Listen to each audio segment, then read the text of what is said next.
That the gentleman from Nevada, Mr. Horsford, is recognized for 5 minutes. Thank you and good morning. Thank you to the chair and the ranking member for this timely hearing. Like so many of us, I was shocked and appalled by the horrific attacks on the people of Israel by Hamas terrorists. It is our duty to ensure that that never again happens anywhere, and this hearing and the work of the administration is imperative. I'm in a unique position here. I'm both a member of this committee as well as the Armed Services Committee, and so I've received both classified as well as attended closed-door hearings to better understand the events that occurred on the ground, the preparation and planning leading up to these despicable attacks, and most importantly, the actions available to us going forward.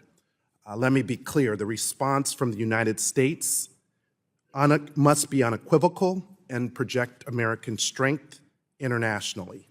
We stand with our ally Israel and are willing to use any of the tools available to us to support that end.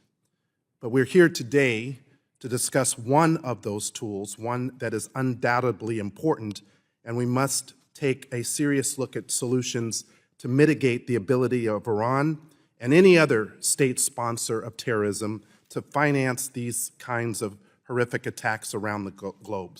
So it's imperative to deny Hamas and Russia access to illicit funds.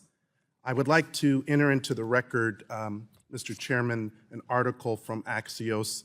Actually, the Deputy Secretary of Treasury is en route to Europe. He will be speaking to the Royal United Services Institute in London this Friday, and it's specifically around the issues on sanctions against these sponsors of terrorism. Without objection, so moved. Thank you. As we've heard, it likely took multiple years to plan the coordinated and multifaceted attack on October 7th. That means that there was likely multiple years of funding in spite of strict U.S. sanctions. While we know that Hamas isn't using U.S.-based financial institutions, they are able to still engage in the financial sector writ large. Mr. Thomas, would you please speak to the array of financing options available to Iran in spite of the sanctions regime, and what else can the United States government do to stem that flow of illicit funds? Thank you, Congressman.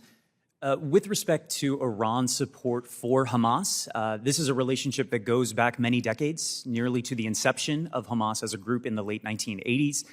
Traditionally, Iranian financial support for Hamas has been estimated at about $100 million a year, although, as we've heard, there have been press reports citing Israeli sources indicating that that support may have increased in recent years, and there have been numbers as high as $350 million. Of course, Iran's support for Hamas is not limited to financial support. The means by which Iran provides material support to Hamas vary, right?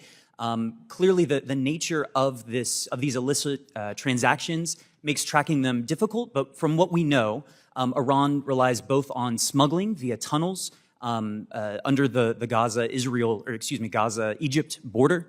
The Egyptian government has cracked down on those in large part since 2013, but there are indications that trade continues. In terms of Iran's financial status abroad in general, which I imagine we'll discuss at length today, those funds, pursuant to U.S. law and regulations, are limited to the use to fund transactions involving non-sanctioned humanitarian trade.